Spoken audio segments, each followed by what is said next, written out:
Ladies and gentleman, Tata Motors का क्रिसिल से एक नया रेटिंग अपडेट आया है, लेकिन इसका स्टॉक पर क्या इंपैक्ट होगा, JLR का क्या सीन है और क्या टाटा मोटर्स ISS साल नेट ऑटो डेट फ्री बन सकती है।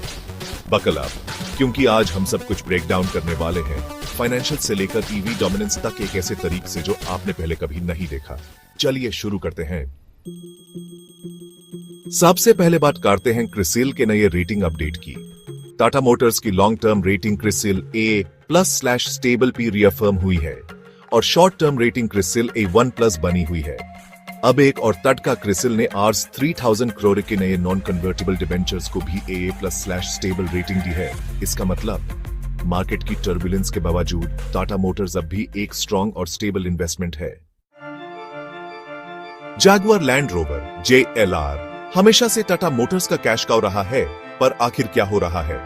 FY25 के ये पहले 9 महीनों में JLR के होलसेल वॉल्यूम्स चाइना को छोड़कर फ्लैट रहे 2,91,500 यूनिट्स, जो पिछले साल के 2,91,100 यूनिट्स से ज्यादा फर्क नहीं है।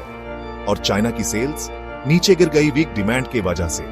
सेल्स स्लम्प को टैकल करने के लिए टाटा मोटर्स ने मार्केटिंग स्पेंड बढ़ाने का प्लान बनाया है, पर क्या यह स्ट्रैटेजी काम करेगी?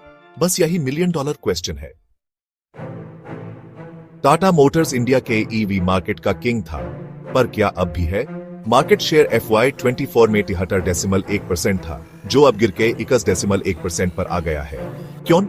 कंपटीशन बढ़ गया है, लेकिन ट्विस्ट यह है, टाटा का overall passenger vehicle market share अब भी 13.3% है और कंपनी को PLI स्कीम के अंडर 182 करोड़ का इंसेंटिव भी मिला है, जो उनके ईवी बिजनेस को बूस्ट करेगा। टाटा मोटर्स अग्रेसिवली अपना डेट रिपे कर रही है। FY22 में auto net debt to EBITDA 2.7 times था, जो FY24 में 1 टाइम्स से भी कम हो गया और अब टारगेट है FY25 तक नेट ऑटो डेट फ्री होने का। केपेक्स ज्यादा है, पर टाटा की स्ट्रॉन्ग कैश फ्लोज 45,000 से 47,000 करोड़ एनुअली इन्हें डेट से बचाकर रख रही है। यह एक गेम चेंजर है।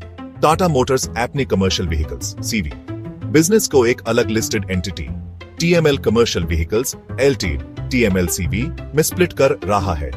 अब सवाल यह है, क्या यह मूव शेयर होल्डर्स के लिए वैल्यू अनलॉक करेगा?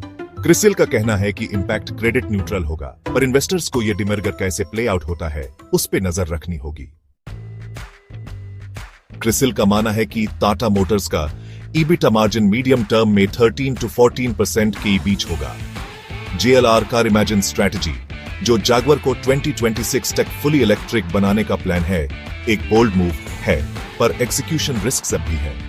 बॉटम लाइन, टाटा मोटर्स अब भी एक सॉलिड प्लेयर है जिसमें ग्रोथ पोटेंशियल है, पर एग्जीक्यूशन रिस्क्स और कंपटीशन पे ध्यान देना होगा। क्या कंपनी अपना डेब्ट फ्री टारगेट अचीव करेगी? क्या ईवी सेल्स बूम होंगी? आपका क्या कहना है? कमेंट्स में जरूर बताइए। जान से पहले बताओ, टाटा मोटर्स बाय, होल्ड या सेल, और कौन सा टाटा ईवी आपको सबसे ज्यादा एक्साइट कर रहा है? कमेंट्स में लिखो और चलो डिस्कस करते हैं।